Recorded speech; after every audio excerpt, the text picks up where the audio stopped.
শুই না কিফিল এবার ঘর থেকে বের হয়ে যায়, ডাক দিয়ে বলে মালিক গো, জীবনে এত ভুল করব আমি জীবনেও কোনোদিন জানি না। আল্লাহ মালিক গো, তুমি এবারের মতো আমারে মাফ করে দাও। কিফিল সমস্ত সম্পদগুলোকে রাইখা জঙ্গলের মধ্যে গিয়া আল্লাহর কাছে সিজদায় পড়ে গিয়া বলে রব্বুল আলামিন, দুনিয়ার সব মানুষ যদি আমাকে গুনাহের কারণে যদি ফিরিয়ে দেয়, আল্লাহ গো তুমি আমারে ফিরিয়ে দিবেন আমি জানি গো। মালিক গো, তোমার দরবারে আজকে কিফিল হাজির হয়ে গেছে, তুমি কিফিল তুমি আজকে মাফ করে দাও। আল্লাহ একবার জোরে বলেন। ভাই, আপনি জীবনের শেষ পর্যায়ে যখন আপনি পারেন আল্লাহরে একবার রাত্রি গভীর হয়ে গেলে মাওলার একটু মাওলাকে ডাক দাও। আল্লাহ, তোমার বান্দা আব্দুর রহিম, আব্দুল করিম, তোমার বান্দা সালাউদ্দিন, তোমার বান্দা মুখে আল্লাহ গো আজকে তোমার কাছে ফিরে আসছে। আপনি একদিন রাত্রি গভীর হয়ে গেলে দুনিয়ার সব মানুষ যখন ঘুমায় পড়ে, আপনি না ঘুমায়া আমার মাল্লা আমার মাওলা দুইটা হাত দিয়া তোমার জন্য তাকে আছে, বান্দারে তুই কখন আসবি, আয় বাজা বাজা হার ইচে হাসতি বাজা। আপনি একবার আল্লাহর কাছে ফিরে গিয়া আল্লাহর দরবারে এমন কিফিলের মতো একবার আল্লাহর ডাক দেন, সবাই বলেন আল্লাহ। কিফিলের মতো জোরে দিল থেকে ডাক দেন, বলেন আল্লাহ। আল্লাহ গো, কিফিলের মতো আজকেও আমরা হাজির হয়ে গেছি। আল্লাহ এত বড় পাপী, জীবনে কোনোদিন আল্লাহর নাম নেই নাই। ওই কিফিল সিজদায় পড়ে যখন আল্লাহর ডাক দেন, আল্লাহ তোমার কিফিল জীবনে কোনোদিন বোঝে নাই। আল্লাহ ওই বিধবা নারীর মুখ থেকে আল্লাহ তোমার নামটা শুই না আমি, আল্লাহ আমি তোমারে চিনছি। ও মালিক, তুমি আমার মতো কিফিলের মতো পাপীকে তুমি আজকে ফিরাইয়া দিও না। এবার ডাকতে ডাকতে আল্লাহ ডাকতে কই, যা কিফিল যা, আমি তোর জীবনের সব গুনাহগুলোকে আমি আল্লাহ মাফ কইরা দিলাম। কিফিল সিজদা থেকে মাথা উঠাইতে না উঠাইতে কিফিলের জানটা আল্লাহ বাইরে করে নিয়ে গেল। এলাকার মধ্যে খবর পৌঁছে গেল, জালিম কিফিল দুনিয়া থেকে চলে যায়। কে আসোস, চল চল যাই। দেখবেন এলাকার মধ্যে যদি কোনো ভালো মানুষ মারা যায়, তাও এলাকার মানুষ দেখতে যায় কি যায় না? যারা বলেন যায় কি যায় না? খারাপ মানুষ যদি দুনিয়ার থেকে চলে যায়, মানুষ দেখতে যায় কি যায় না? সব মানুষ থুতু ফেলবে গিয়া চিন্তা করছে কিফিলের মতো জালেম মরছে, ভালো হয়েছে। দেখবেন ভালো মানুষ যদি মারা যায়, আকাশ বাতাস কান্দে। খারাপ মানুষও যদি মারা যায়, দেখবেন খারাপ মানুষের জন্য মানুষ মিষ্টি বিতরণ করে, হয় কি হয় না? এই যে কয়েকদিন পূর্বে বেগম খালেদা জিয়া মারা গেল, কত ভালো মানুষ ছিল, মৃত্যুবরণ করলো, কত মানুষ কবরের পাশে গিয়া কাঁদতেছে। আবার এই দেশে একজন দেশকে স্বাধীন করছে, গুলির ফুটা হচ্ছে 9টা, জানাজা পড়ছে 18 জন। যেরকম ঠিক কিনা? আরে ভাই, এখান থেকে শিক্ষা নাও। তোমার কর্ম যদি ভালো হয়, মানুষ তোমার মৃত্যুর পর দোয়া করবে। তোমার কর্ম যদি খারাপ হয়, তোমার মৃত্যুর পরে মানুষ কিন্তু থুতু ফেলবে কবরের মধ্যে, জানাজা পড়ানোর মতো লোক থাকবে না। জালেম থেকে তোমরা শিক্ষা নাও, দুনিয়াতে সারা জীবন থাকতে পারবে না কিন্তু ভাই। এবার কিফিল যখন মারা গেছে, দুনিয়ার সব মানুষ কয়ে যায় একটু জামানার বড় জালেম কিফিলরে যায় একটু দেখে আসি। এবার কিফিলরে যখন দেখতে যায়, আল্লাহ তাআলা চৌকাটের মধ্যে আরবিতে লিখে দিছে, কদ গফারাল্লাহু লাহুল কিফিল। তোমরা তো কেউ জানো না, রাত্রি বেলা কিফিলের তওবাটা আমি আল্লাহর কাছে এমন কবুল হইছে, আমি আল্লাহ কিফিলের ডাকটাকে কবুল কইরা আমি কিফিলকে মাফ কইরা দিছি। যারা বলেন সুবহানাল্লাহ সুবহানাল্লাহ। শৌকে আতশ সে তরফতা, শৌকে আতশ সে তরফতা, হো সদা मैं बेकरार, हादिरे शहरे मदीना कब नसीब हो मुझे, हादिरे शहरे मदीना कब नसीब हो मुझे, गुंबदे खदरा दिखा दे, गुंबदे खदरा दिखा दे, रौज़ाए अतहर मुझे, दरमियानो कब्र मिंबर गिरगिरानी दे मुझे, दरमियानो कब्र मिंबर गिरगिरानी दे मुझे। যদি আগুন লাগে ধ্বংস হয়, যদি আগুন লাগে ধ্বংস হয় পৃথিবীর সব বইয়ের দোকান, তবু বিশ্ব থেকে হারাবে না পবিত্র কুরআন, তবু বিশ্ব থেকে হারাবে না পবিত্র কুরআন। করবে কেমন করে কোরআন ধ্বংস? আগুনের তেজ আছে বিশ্বভর গণিত কোরআনের হাফেজ, তারা আবার ছাপায় আসমানি গ্রন্থ, তারা আবার ছাপায় আসমানি গ্রন্থ, বাঁচাবে ইসলামের মান, তবু বিশ্ব থেকে হারাবে না পবিত্র কুরআন, তবু বিশ্ব থেকে হারাবে না পবিত্র কুরআন। জোরে বলেন ঠিক কিনা? ভাইরা আমার, বন্ধুরা আমার, পৃথিবীতে যুগে যুগে অনেক মানুষ কোরআনকে নিশ্চিহ্ন করার জন্য অনেক পায়তারা করেছে। কোরআনকে পৃথিবীর থেকে সরে দিবে, বলেন তো দেখি, কোরআনকে পৃথিবীর থেকে পৃথিবীর কোনো মানুষ সরায় দেওয়ার ক্ষমতা রাখে না। কেন রাখবে না? কারণ আল্লাহ তাআলা কোরআনে হাকিমের মধ্যে ব্যর্থ কণ্ঠে দুনিয়ার মানুষকে ঘোষণা করে দিয়েছেন। আল্লাহ বলেন, ইন্না নাহনু নাযালনা যিকরা ওয়া ইন্না লাহু লাহাফিযিন। আল্লাহু আকবার বলেন। আল্লাহ বলেন, আমি কোরআনকে নাযিল করেছি, এটার হিফাজত করব আমি আল্লাহ। দুনিয়ার কোনো বাপের বেটার ক্ষমতা নাই যে কোরআনকে পৃথিবীর থেকে নিশ্চিহ্ন করে দিতে পারে।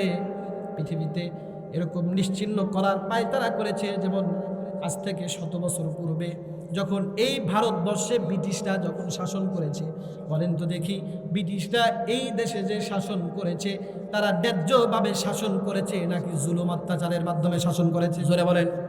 ভালোভাবে শাসন করতে পারে নাই, জুলুমের মাধ্যমে এই দেশে শাসন করেছে ব্রিটিশরা।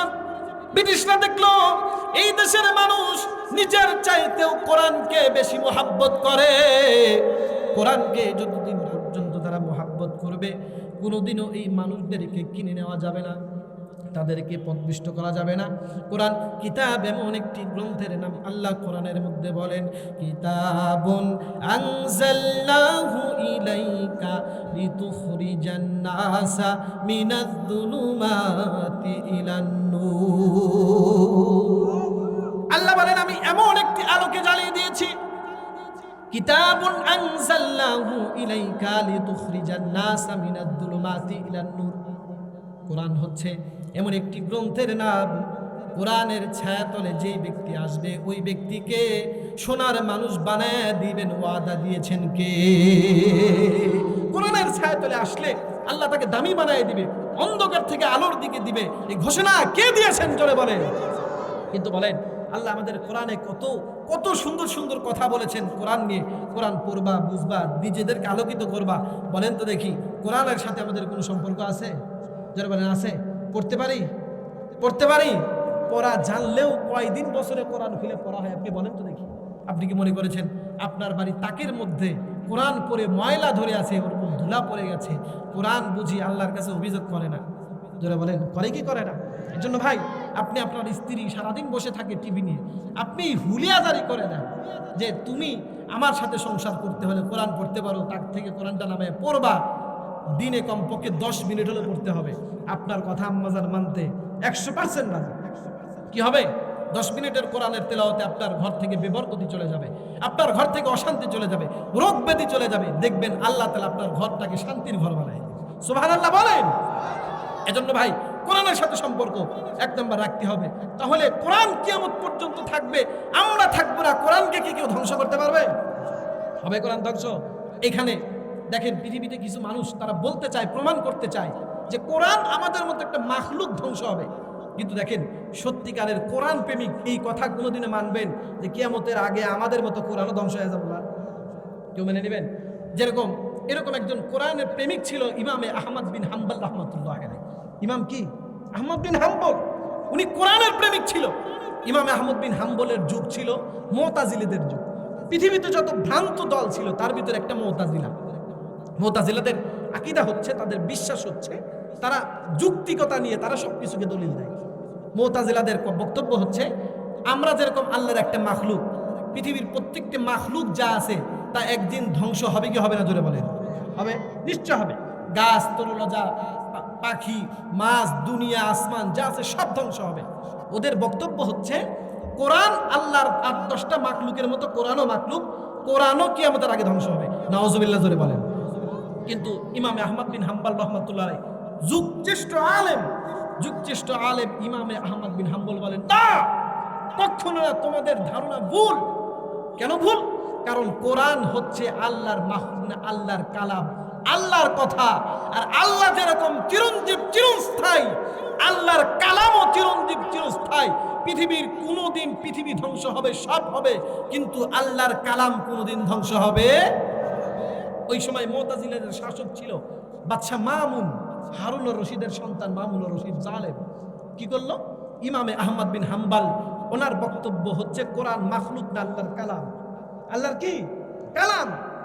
মুতাজিলাদের বক্তব্য হচ্ছে কোরআন কালাম না, আল্লাহর মাখলুক।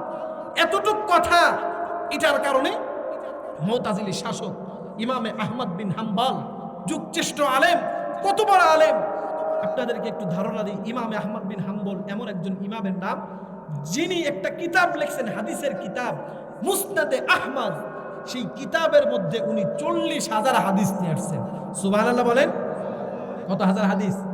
যিনি তার কিতাবের মধ্যে 40,000 হাদিস নিয়ে আসছেন, তার সিনার মধ্যে কি পরিমাণ হাদিস ছিল আপনি চিন্তা করেন। কিন্তু কোরআনের ব্যাপারে তিনি নিজেকে আপোষ করেন নাই। ইমামে আহমদ বিন হাম্বল রাহমাতুল্লাহি আলাইহি, উনি যদি মুখ দিয়ে যদি বলতো কোরআন মাখলুক, কোনো বিবাদ ছিল না। কিন্তু উনি আল্লাহর 8-10টা সৃষ্টির মতো কোরআনকে মাখলুক মনে করবে। কারণ কোরআনকে যদি মাখলুক যদি মনে করে, তাহলে 2-4টা আল্লাহর সৃষ্টির মতো কোরআন একদিন ধ্বংস হয়ে যাবে। কিন্তু কোরআন ধ্বংস হবে, এটা পৃথিবীর কেউ কোনোদিন বিশ্বাস করবে না, এটা কোনোদিন মানবে না। এতটুক ছোট্ট অপরাধ বাঁচা কিন্তু বেশি না ভাই, ভালো করে বুঝেন। যদি বইলা দেয় যে কোরআন মাখলুক, তাই কোনো বিবাদ। কিন্তু উনি কোরআনকে মাখলুক বলতে না যে রাজি না। ওনার বক্তব্য হচ্ছে কোরআন আল্লাহর কালাম, আল্লাহর কথা, আল্লাহর আওয়াজ, আল্লাহর বক্তব্য, কোনোদিন আল্লাহর কালাম, আল্লাহর মাখলুক হতে পারে না। ব্যাস কি করলো মুতাজিলি শাসকগণ? কি করলো? এবার বাদশা মামুনের নির্দেশে ইমামে আহমদ বিন হাম্বল রাহমাতুল্লাহ আলাইহিকে জেলখানার মধ্যে আবদ্ধ করে দিল। ভাইরা আমার, বন্ধুরা আমার, ভালো করে খেয়াল করবেন। জামানার এত বড় আলেম, কোরআনের হাফেজ, আমাদের মতো আলেম না, যার সিনার মধ্যে লক্ষ লক্ষ হাদিস আল্লাহ তাআলা সেভ করে রেখে দিয়েছে। জোরে বলেন সুবহানাল্লাহ। আমরা তো কেমন আলেম, 5-10টা হাদিস আমরা বলতে পারি না, তাও বললে 10 বার করে এটার মধ্যে ভুল হয় কি হয় না। কিন্তু ইমাম আহমদ বিন হাম্বল রাহমাতুল্লাহ আলাইহি এত বড় আলেম, যার সিনার মধ্যে আল্লাহ তাআলা 1-2 লক্ষ লক্ষ হাদিস রেখে দিয়েছে। এত বড় একজন পরহেজগার ব্যক্তি ইমামে আহমদ বিন হাম্বল রাহমাতুল্লাহ আলাইহি, ওই আহমদ বিন হাম্বলকে জেলখানার মধ্যে বন্দী করে রেখে দিয়েছে। এক কাপড়ে রেখে দিয়েছে। কয় কাপড়ে? যারা বলেন কয় কাপড়ে? ভাইরা আমার, বন্ধুরা আমার, আহমদ বিন হাম্বলের যুগে যাওয়া দরকার নাই। আমাদের দেশেও বিগত জালেম সরকারের আমলে এই দেশের কিছু আলেম কোরআনের কথা বলার কারণে, কোরআনের ঠিকাদারি নেওয়ার কারণে, কোরআনের পক্ষে কথা বলার কারণে জেল খেটেছে, জুলুম নির্যাতন সহ্য করেছে। জোরে বলেন ঠিক কিনা? যুগে যুগে এমন আলেম আহমদ বিন হাম্বল ছিল, কোরআনের পক্ষ নিয়ে কথা বলেছে, জুলুম হয়েছে। ইমাম আহমদ যাবে, হাম্বল যাবে, পৃথিবীর যুগে যুগে কিয়ামত পর্যন্ত কোটি কোটি ইমাম আহমদ বিন হাম্বলের উত্তরসূরি আসবে।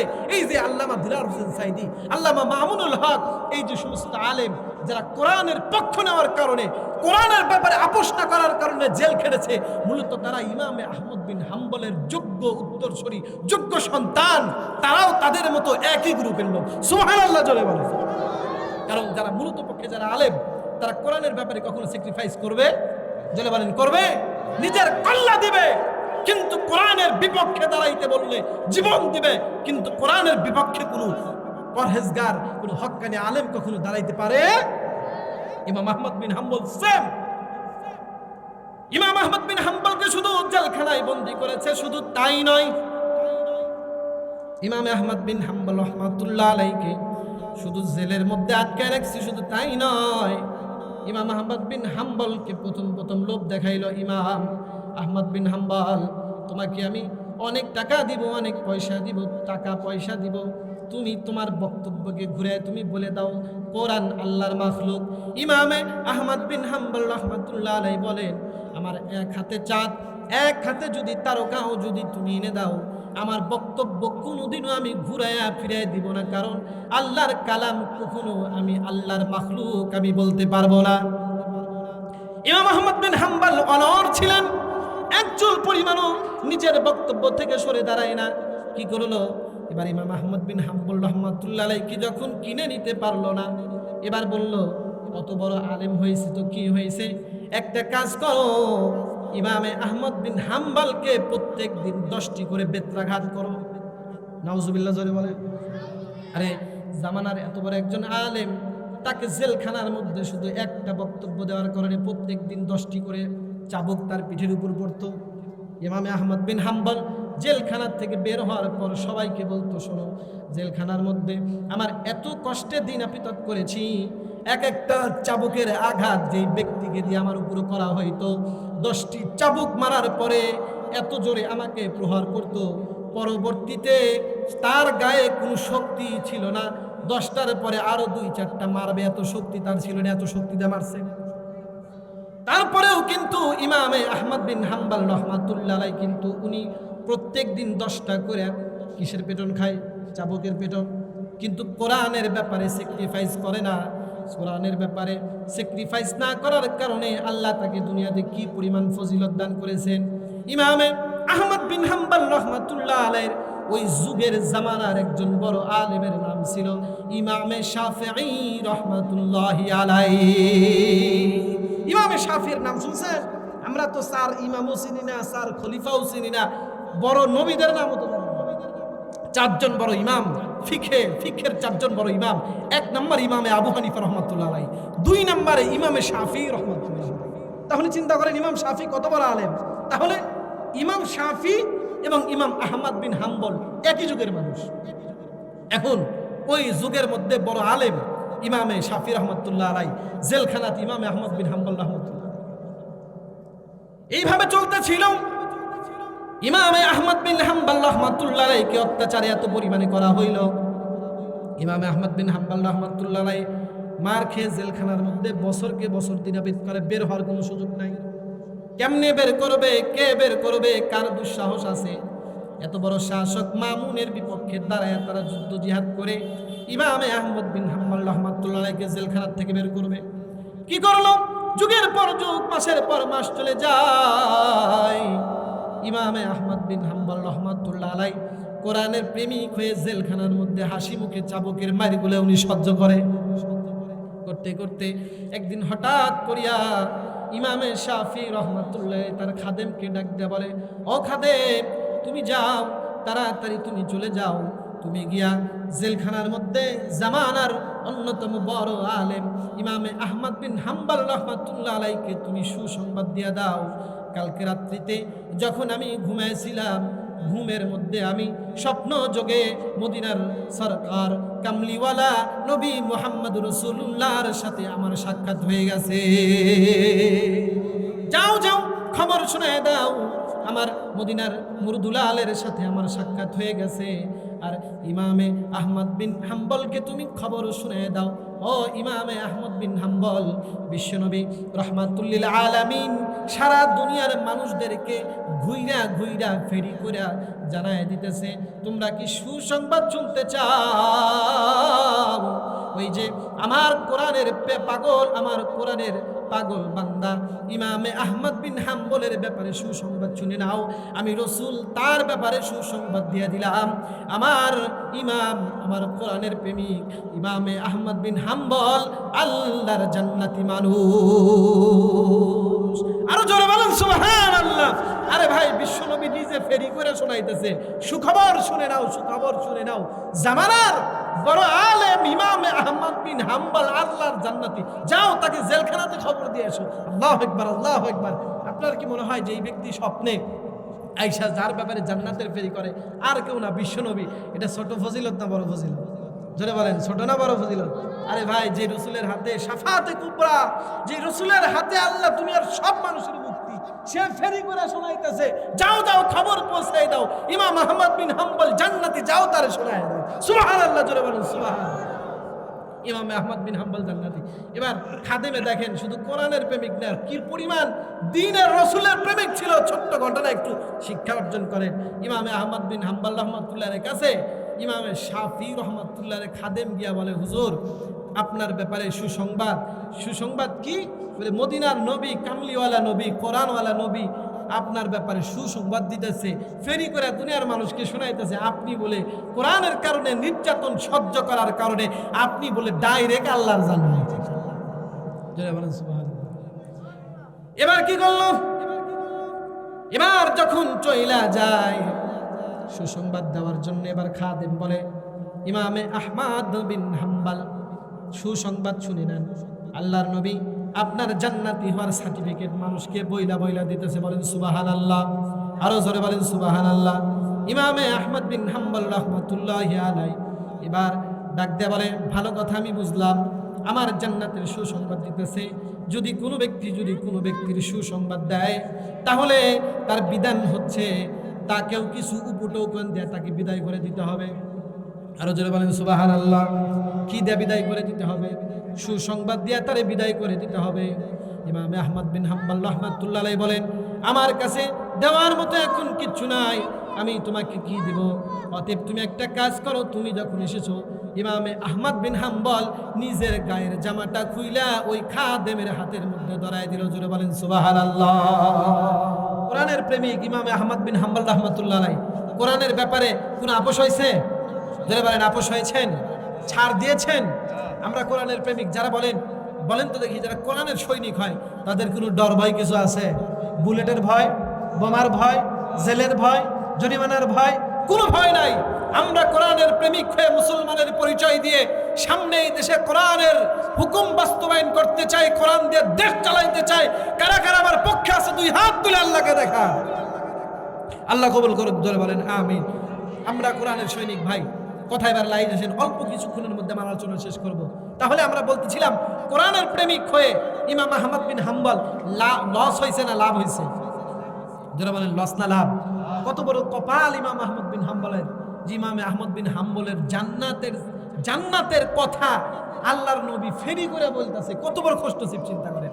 এই জন্য কোরআনের প্রেমিক হবেন তো ইনশাল্লাহ। কিন্তু কোরআনের প্রেমিক হবো, কিন্তু মাগার কোরআন পড়বো না ভাই। ঘরে কোরআন পড়নে আলা বউ আনে। ছেলেকে বিয়ে করাবেন, কোরআন পড়তে পারে এমন বউ আনেন। মেয়ের জামাই করবেন, যারা কোরআন পড়তে পারবে তাদেরকে মেয়ের জামাই বানাবেন। লাভ হবে, আপনার কোল, আপনার ঘর কোরআনের বরকতে আলোকিত করে দিবেন তিনি কে? কিন্তু আমরা কোরআন পড়বো তো ভাই ইনশাল্লাহ।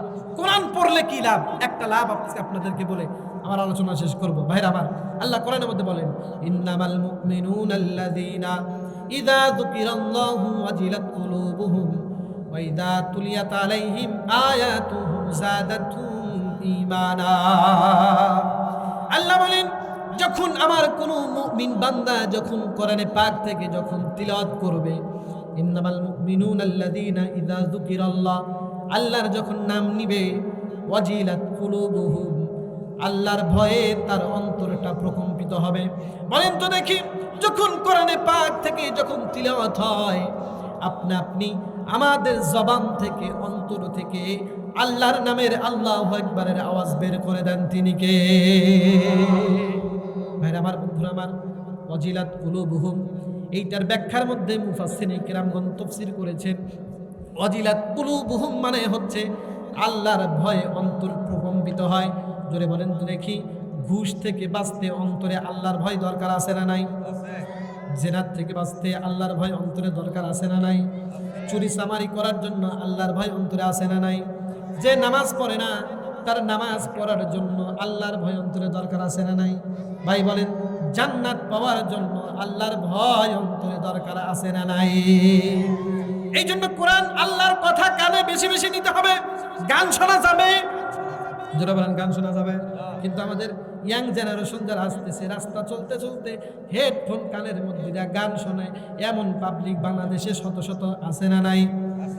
রাতের মধ্যে ঘুমায় ঘুমায় গান শুনে আছে না নাই?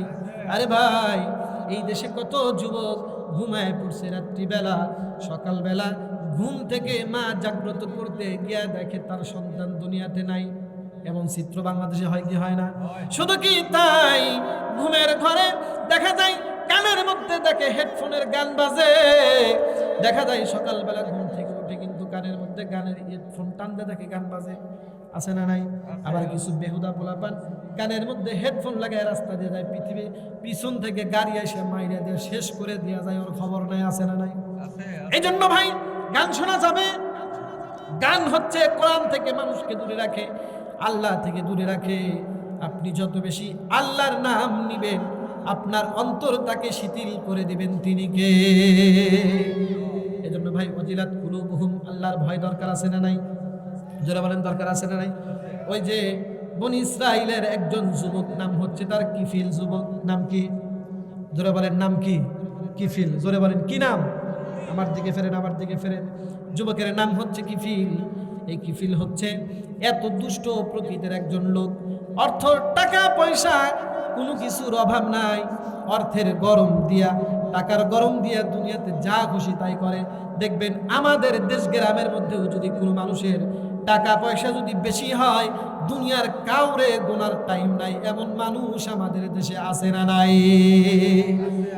টাকা হইলে তার দিকে তাকানো যায় না, কথা বলা যায় না, কারণ ওর কাছে আল্লাহ কি দিছে? টাকা দিছে। কিন্তু মনে রাখবেন, টাকা পয়সা কোনোদিন কোনো মানুষের কাছে চিরস্থায়ী থাকে। সকালবেলার ধনী রে তুই ফকির সন্ধ্যাবেলা, সকালবেলার ধনী রে তুই ফকির সন্ধ্যাবেলা। নদীর কুল ভাঙ্গে ও কুল গড়ে, নদীর একুল ভাঙ্গে ও কুল গড়ে, এই তো নদীর খেলা। সকালবেলার ধনী রে তুই ফকির সন্ধ্যাবেলা।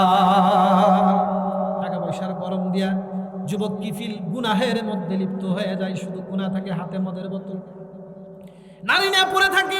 কিফিলকে থামানোর মতো কেউ নাই। একদিন কিফিলের একজন প্রতিবেশী সম্পর্কে চাচাতো বোন হয়, কিফিলকে সে বলে, ও কিফিল ভাই, তুমি তো জানো আমি বিধবা, আমার স্বামী কয়েকদিন পূর্বে দুনিয়ার থেকে চলে গেছে।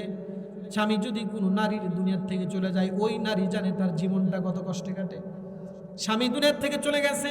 কিফিলকে ডাক দেয়া বলে, কিফিল ভাই, আল্লাহর রাস্তে তুমি কিছু টাকা পয়সা আমাকে ধার দাও। তুমি ধার দিলে তোমার টাকাটা হয়তো বা আমি কিছুদিন পর যেভাবে পারি পরিশোধ করে দিব। কিফিল রে, তুমি আমাকে একটু যদি উপকার করো, তাকে দেখো আমার ছোট্ট ছোট্ট মাসুম বাচ্চাগুলো না খাইয়া কেমন করে ঘরের মধ্যে ঘোরাঘুরি করে, কিছু আল্লাহর রাস্তে আমাকে দাও। কিফিল যখন কিফিলের কাছে, চরিত্রহীনা কিফিলের কাছে যখন কয়, কিফিল এবার ডাক দিয়ে বলে, ও বোন, অনেক দিন হলোই তোমার উপর আমার দৃষ্টি, তুমি অনেক সুন্দরী, তোমাকে আমি টাকা ধার দিব, একটি শর্ত, আমার সাথে তোমার কামনা বাসনা যে আছে, জিনার মতো পাপের মতো অত্যাচার অন্যাচার যদি তুমি আমার সাথে করো, তাহলে আমি তোমার ধার দিব, তাছাড়া টাকা ধার দিব না। দেখবেন কিছু কিছু লম্পট মানুষ আছে, একজন গরিব মানুষকে তার দারিদ্র, তার অসহায়ত্বকে কেন্দ্র করে তাকে লুটে নেওয়ার চেষ্টা করে, এমন মানুষ আছে না নাই? কিফিল সেম একজন মানুষ। কিফিল এবার ডাকতে বলে, বোন, তোমাকে যদি আমার থেকে যদি টাকা চাইতে হয়, তাহলে তোমাকে আমার সাথে খারাপ কাজে লিপ্ত হতে হবে। আমার যা বলবো তাই যদি করো, তাহলে আমি তোমাকে টাকা দিব, তাছাড়া টাকা দিব না। এবার বোন বলে, না রে না কিফিল, আমি দুনিয়ার অভাবের তাড়নায় পইরা আমি খারাপ কাজ করতে পারবো না, আমি তোর কাছে মাপ চাই। কিফিল বলে, আমারও কিছু করার নাই, টাকা দিব না, যাও তুমি চলে যাও। জালেম যারা তাদের দিলে কিন্তু মানুষের চোখের পানি দেখা কিন্তু থাকতে পারে না, তাদের কোনো কিছুই হয় না যারা জালেম হয়। কিন্তু যাদের মনের দিলে মহাব্বত আছে, দেখবেন কোনো মানুষের চেহারা চোখের পানি সহ্য করতে পারে না। বিশেষ করে ওই পুরুষ মানুষ সবচাইতে উত্তম পুরুষ মানুষ, দিলওয়ালা পুরুষ মানুষ, যেই পুরুষ মানুষ পৃথিবীর কোনো নারীর চোখের পানিকে সহ্য করতে পারে না। আপনি পুরুষ, আপনি কত ভালো পুরুষ, এটা নির্ভর করবে আপনার চোখের পানির উপরে। আপনার স্ত্রী হোক, আপনার কন্যা হোক, আপনার মা হোক, যেই হোক, একজন সৎ নিষ্ঠাবান দামি পুরুষ, ওই পুরুষ, যেই পুরুষগুলো চোখের নারীর চোখের পানি সহ্য করতে পারে। কিন্তু কিফিল কেমন বজ্জাতের বজ্জাত চিন্তা করেন। সন্তানদেরকে খাওয়াবে বইলা তাদের কাছে টাকা চাই, কিন্তু কিফিলের অন্তরের মধ্যে এক চুল পরিমাণে দোয়া হয় না। এবার কিফিল ডাক দে বলে, টাকা দিব যদি আমার সাথে খারাপ কাজ করো। নারী বলে, কোনোদিন সম্ভব না, কখনো সম্ভব না, কারণ আমি দুনিয়ার আগুনের চাইতে আমি জাহান্নামের আগুনকে, আল্লাহকে আমি বেশি ভয় পাই, আমি পারবো না। কিফিল বলে, না তাহলে আমিও তোমাকে টাকা দিতে পারবো না। এবার ওই বিধবা নারী বাড়িতে চলে গেল। বাড়িতে গিয়ে দেখে তার সন্তানগুলো ক্ষুধার যন্ত্রণায় মাঝের মধ্যে গড়াগড়ি করে। এখানে যারা বাবা আছেন, পর্দার অন্তরালে মা আছেন, মারা ভালো কইতে পারবেন, দুনিয়ার যদি কোনো মা বাবার সামনে যদি কোনো সন্তান যদি ক্ষুধার যন্ত্রণা নিয়ে যদি গড়াগড়ি করে, চোখের পানি ফেলে, দুনিয়ার যত কঠিন হৃদয়ের মা বাবা হোক, কিন্তু তার চোখের পানি সহ্য করতে পারবে? যারা বলেন পারবে? আহারে, যাদের মা আছে তারা ভালো করে জানেন, আমিও ভালো করে জানি, পৃথিবীর অনেক মানুষ পেয়েছি, অনেক কিছু পেয়েছি, কিন্তু আমার মায়ের মতো পৃথিবীতে এত মোহাব্বত করনেওয়ালা মানুষ দুনিয়াতে আমি একটাও পাই নাই। মার চাইতে বড় কেউ। এবার ওই মহিলা এবার বাড়িতে গিয়ে দেখে সন্তানগুলো ক্ষুধার যন্ত্রণায় গড়ায় গড়ায় কান্দে। এবার কি করলো নারীটা? এবার সন্তানদের মুখে কিছু খাবার উঠে দেওয়ার জন্য তারা কি করলো, সন্তানের কাছে থেকে ঘুইরা আবার কিফিলের কাছে এসে বলে, কিফিল রে, আমার সন্তানদের মুখের দিকে তাকাই আমি তোর কথা মতো আমি রাজি হয়ে গেলাম। চল কিফিল, তুই যা বলবি আমি তোর কথাটা আজকে আমি মাইনা নিব, চল তাও আমার কিছু টাকা দে। অভাবের তাড়না কত কঠিন। এই জন্য রাসূল হাদিসের মধ্যে বলেছেন, কাদাল ফাকরু আইয়াকুনা কুফরা, দারিদ্রতা অভাব অনটন মানুষকে তিলে তিলে শেষ করে কুফরি পর্যন্ত নিয়ে যায়। দারিদ্রতা খুব খারাপ জিনিস।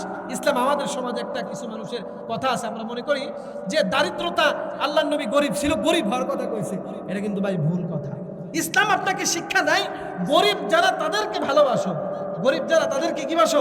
ভালোবাসো। কিন্তু ইসলাম কোনোদিনও কয় না যে তুমি তোমার ধন সম্পদ যা আছে সব পাইছা সব কিছু আল্লাহ রাস্তায় দান করে তোমার সন্তানদেরকে তোমার মরার পর ভাঙ্গা থালিতে রাস্তায় করবে। ইসলাম কোনোদিন এটা কয় না। ইসলামের বক্তব্য হচ্ছে যারা গরিব হয়ে গেছে তাদেরকে মহব্বত করো, তাদেরকে ভালোবাসো, কিন্তু তুমি নিজে গরিব হয়ে যাও। গরিব ভালো জিনিস না। সম্পদের দরকার দুনিয়াতে চলতে আছে না নাই? যারা বলেন আছে না নাই? এবার ওই বিধবা মহিলা কি করলো? কথা মতো রাজি হয়ে গেছে। রুদ্র দ্বারের মধ্যে আটকায়া এবার কিফিল বিধবা মহিলার সাথে খারাপ কাজ করার জন্য গায়ের মধ্যে হাত দিবে। এমন সময় কিফিল ওই মহিলার গায়ের দিকে তাকায় দেখে মহিলার কপালগুলো ঘামতেছে, হাত থেকে ঘামগুলো ছুট্টা পড়তেছে। এবার কিফিল ডাক দে কয়, বোন, আমি তোমার গায়ে হাত দেওয়ার আগে তোমার শরীর থেকে ঘামগুলো কেন পড়তেছে, টপ টপ করে পানি কেন পড়ে, তোমার মাথা কেন ঘামে? এবার বোন ডুকরায় কান্দে আর কয়, কিফিল রে, জীবনে কোনোদিন আমি কোনো মানুষের সাথে খারাপ কাজে কোনোদিন লিপ্ত হই নাই, জীবনে কোনোদিন কোনো মানুষ আমার চেহারাটা পর্যন্ত দেখে নাই। আজকে অভাবের কারণে আজকে আমি তোমার সাথে জিনার মতো কঠিন পাপাচারে লিপ্ত হওয়ার জন্য রাজি হয়ে গেছি। কিফিল রে, এই মুখ আমি কিয়ামতের দিন আল্লাহর কাছে কেমন করে দেখাবো? এইটা বইলাম ওই মহিলা একবার আল্লাহ কয়ে ডাক দেয়। আল্লাহ কয়ে যখন ডাক দিছে, আল্লাহর নামটা জালিম কিফিলের কানে যাওয়ার সাথে সাথে আল্লাহর নামের ডাকটা কান দিয়া আল্লাহ কিফিলের দিল পর্যন্ত পৌঁছায় দিছে। জোরে বলেন সুবহানাল্লাহ। এজন্য মাঝে মধ্যে আল্লাহর নাম নেওয়ার দরকার আছে না নাই? ওয়াজিলাত কুলুবুহুম ওয়া ইযা তুলিয়াত আলাইহিম আয়াতুহু যাদাতহুম ঈমানা। এইবার কিফিল এবার ডাক দিয়ে বলে, বোন রে, যা, তোর সাথে আমার খারাপ কাজ করার দরকার নাই। যা রে বোন রে, আমি তোর সব চাওয়া পাওয়াকে পূরণ করব। আমার সম্পদ যা আছে সবগুলো তুই লইয়া যা, কোনো কিছুর আমার দরকার নাই। আল্লাহু আকবার বলে। আল্লাহর নামের কত পাওয়ার! আল্লাহর নামটা এবার শুই না কিফিল এবার ঘর থেকে বের হয়ে যায়, ডাক দিয়ে বলে, মালিক গো, জীবনে এত ভুল করব আমি জীবনেও কোনোদিন জানি না। আল্লাহ মালিক গো, তুমি এবারের মতো আমারে মাফ করে দাও। কিফিল সমস্ত সম্পদগুলোকে রাইখা জঙ্গলের মধ্যে গিয়া আল্লাহর কাছে সিজদায় পড়ে গিয়া বলে রব্বুল আলামিন, দুনিয়ার সব মানুষ যদি আমাকে গুনাহের কারণে যদি ফিরিয়ে দেয়, আল্লাহ গো তুমি আমারে ফিরিয়ে দিবেন আমি জানি গো। মালিক গো, তোমার দরবারে আজকে কিফিল হাজির হয়ে গেছে, তুমি কিফিল তুমি আজকে মাফ করে দাও। আল্লাহ একবার জোরে বলেন। ভাই আপনি জীবনের শেষ পর্যায়ে যখন আপনি পারেন আল্লাহরে একবার রাত্রি গভীর হয়ে গেলে মাওলার একটু মাওলাকে ডাক দাও, আল্লাহ তোমার বান্দা আব্দুর রহিম, আব্দুল করিম, তোমার বান্দা সালাউদ্দিন, তোমার বান্দা মুখে আল্লাহ গো আজকে তোমার কাছে ফিরে আসছে। আপনি একদিন রাত্রি গভীর হয়ে গেলে দুনিয়ার সব মানুষ যখন ঘুমায় পড়ে, আপনি না ঘুমায়া আমার মাল্লা আমার মাওলা দুইটা হাত দিয়া তোমার জন্য তাকে আছে, বান্দারে তুই কখন আসবি, আয় বাজা বাজা হার ইচে হাসতি বাজা। আপনি একবার আল্লাহর কাছে ফিরে গিয়া আল্লাহর দরবারে এমন কিফিলের মধ্যে একবার আল্লাহর ডাক দেন, সবাই বলেন আল্লাহ। কিফিলের মতো জোরে দিল থেকে ডাক দেয়া বলেন আল্লাহ। আল্লাহ গো কিফিলের মতো আজকেও আমরা হাজির হয়ে গেছি। আল্লাহ এত বড় পাপী জীবনে কোনোদিন আল্লাহর নাম নেই নাই। ওই কিফিল সিজদায় পড়ে যখন আল্লাহর ডাক দেয়, আল্লাহ তোমার কিফিল জীবনে কোনোদিন বোঝে নাই। আল্লাহ ওই বিধবা নারীর মুখ থেকে আল্লাহ তোমার নামটা শুই না আমি আল্লাহ আমি তোমারে চিনছি। ও মালিক তুমি আমার মতো কিফিলের মতো পাপীকে তুমি আজকে ফিরাইয়া দিও না। এবার ডাকতে ডাকতে আল্লাহ ডাকতে কই যা কিফিল যা, আমি তোর জীবনের সব গুনাহগুলোকে আমি আল্লাহ মাফ কইরা দিলাম। কিফিল সিজদা থেকে মাথা উঠাইতে না উঠাইতে কিফিলের জানটা আল্লাহ বাইরে করে নিয়ে গেল। এলাকার মধ্যে খবর পৌঁছে গেল জালিম কিফিল দুনিয়া থেকে চলে যায়। কে আসোস চল চল যাই। দেখবেন এলাকার মধ্যে যদি কোনো ভালো মানুষ মারা যায় তাও এলাকার মানুষ দেখতে যায় কি যায় না, যারা বলে যায় কি যায় না। খারাপ মানুষ যদি দুনিয়ার থেকে চলে যায় মানুষ দেখতে যায় কি যায় না। সব মানুষ থুতু ফেলবে গিয়া চিন্তা করছে কিফিলের মতো জালেম মরছে ভালো হয়েছে। দেখবেন ভালো মানুষ যদি মারা যায় আকাশ বাতাস কান্দে। খারাপ মানুষও যদি মারা যায় দেখবেন খারাপ মানুষের জন্য মানুষ মিষ্টি বিতরণ করে, হয় কি হয় না। এই যে কয়েকদিন পূর্বে বেগম খালেদা জিয়া মারা গেল, কত ভালো মানুষ ছিল মৃত্যুবরণ করলো, কত মানুষ কবরের পাশে গিয়া কাঁদতেছে। আবার এই দেশে একজন দেশকে স্বাধীন করছে, গুলির ফুটা হচ্ছে 9টা, জানাজা পড়ছে 18 জন। ঠিক কিনা? আরে ভাই এখান থেকে শিক্ষা নাও, তোমার কর্ম যদি ভালো হয় মানুষ তোমার মৃত্যুর পর দোয়া করবে। তোমার কর্ম যদি খারাপ হয় তোমার মৃত্যুর পরে মানুষ কিন্তু থুতু ফেলবে কবরের মধ্যে, জানাজা পড়ানোর মতো লোক থাকবে না। জালেম থেকে তোমরা শিক্ষা নাও, দুনিয়াতে সারা জীবন থাকতে পারবে না কিন্তু ভাই। এবার কিফিল যখন মারা গেছে দুনিয়ার সব মানুষ কই যায় একটু জামানার বড় জালেম কিফিলরে যায় একটু দেখে আসি। এবার কিফিলরে যখন দেখতে যায় আল্লাহ তাআলা চৌকাটের মধ্যে আরবিতে লিখে দিছে কদ গফারাল্লাহু লাহুল কিফিল। তোমরা তো কেউ জানো না রাত্রি বেলা কিফিলের তওবাটা আমি আল্লাহর কাছে এমন কবুল হইছে, আমি আল্লাহ কিফিলের ডাকটাকে কবুল কইরা আমি কিফিলকে মাফ কইরা দিছি। যারা বলেন সুবহানাল্লাহ সুবহানাল্লাহ। আরে ভাই কিফিলের মতো বড় পাপীকে যদি আল্লাহ তাআলা মাফ করে দেয় আমারে আপনারে মাফ করবো না? জোরে বল করবো কি করবো না? কিন্তু ভাই আপনার জীবনটাকে আপনার হায়াতের জিন্দগিটাকে মিলায় দেখেন, আল্লাহর কাছে জীবনে কোনদিন মাফ চাইছি কোনোদিন? আল্লাহকে কইছি কোনোদিন? আল্লাহ চোখের পানি ফেলায় কইছি যে আল্লাহ আমি এই যে তোমার কাছে আইছি সলিমুদ্দিন জীবনে অনেক পাপ করছি আল্লাহ মাফ করে দাও, কইছি কোনোদিন? আল্লাহ কিন্তু তওবাকারীকে ভালোবাসে ভাই। এজন্য ভাই কিফিল নামক একজন জালেম আল্লাহর নাম আল্লাহর কথা শুনে তার জীবন চলে গেছে। এই যে আপনারা মাহফিলে আসছেন আল্লাহর নাম এতবার করে বলতেছি, আপনারাও বলতেছেন, আল্লাহ আপনাদের দিলকে ঘুরাবেন না আগের মতোই রাখবেন? যারা বলেন আগের মতো রাখবেন না ঘুরাবেন। এজন্য ভাই দিল ঘোরানোর জন্য এই মাহফিলের আয়োজন করা হয়েছে। এখন আপনারা আল্লাহর নাম নিবেন তো ভাই? কোরআন শরীফ পড়বেন তো ইনশাল্লাহ? যারা বলেন কোরআন শরীফ পড়বেন তো ইনশাল্লাহ? কোরআন পড়বেন। কোরআন পড়লে দ্বিতীয় ফায়দা কি? বলে অন্তর শীতল হবে। জাদা তুমি ইমানা, কোরআনের তিলাওয়াতের বরকতে আল্লাহ তোর মুর্তা দিলকে জিন্দা বানাইয়া তোর দিলের মধ্যে ইমানের বৃক্ষ আল্লাহ রোপণ করে দিবে।